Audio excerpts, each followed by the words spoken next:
بسم اللہ الرحمن الرحیم۔ اللہ تبارک و تعالیٰ کے نام سے شروع جو بڑا مہربان اور نہایت رحم کرنے والا ہے۔ جنگ یرموک جو 15 ہجری 636 عیسوی میں ہوئی، خلافت راشدہ اور بازنطینی سلطنت کے درمیان ایک فیصلہ کن معرکہ تھا۔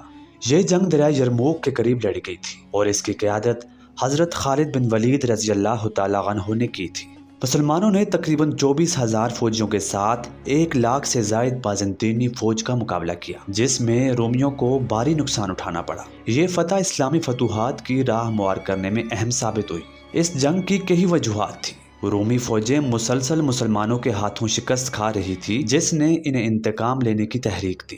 رومیوں نے ایک بڑی فوج جو 1,50,000 کے قریب تھی ان کو اکٹھا کیا، جبکہ مسلمانوں کی تعداد کم تھی مگر ان کے حوصلے بہت بلند تھے۔ یرموک کا میدان مسلمانوں کے لیے بہت اہم تھا، جس نے انہیں رومیوں کے خلاف لڑنے کا موقع فراہم کیا۔ یہ جنگ مسلمانوں کے لیے فیصلہ کن فتح ثابت ہوئی، جس نے شام کے بیشتر علاقوں پر اسلامی کنٹرول قائم کیا۔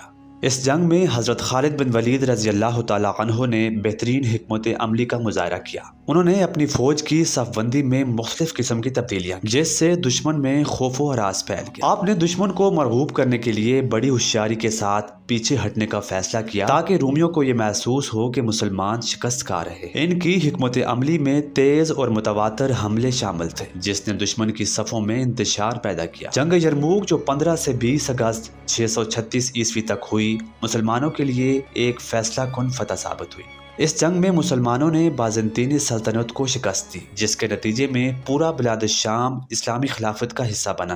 یہ جنگ اسلامی فتوحات کی ابتدا سمجھی جاتی ہے اور اس نے اسلامی سلطنت کی توسیع میں اہم کردار ادا کیا۔ اس جنگ میں رومی فوج کو بھاری نقصان اٹھانا پڑا، جبکہ مسلمانوں کے صرف چند ہزار ہی سپاہی شہید ہوئے۔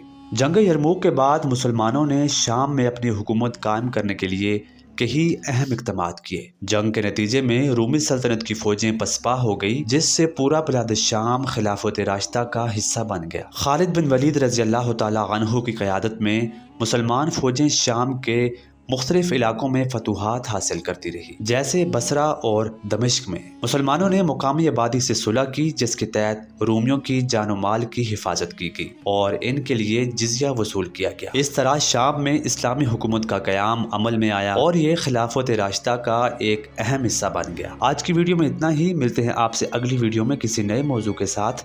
تب تک کے لیے اللہ حافظ۔ اگر آپ کو ہماری یہ ویڈیو پسند آئے تو ویڈیو کو لائک کریں اور اسی طرح کی مزید ویڈیوز کے لیے ہمارے اس چینل کو ضرور سبسکرائب کریں۔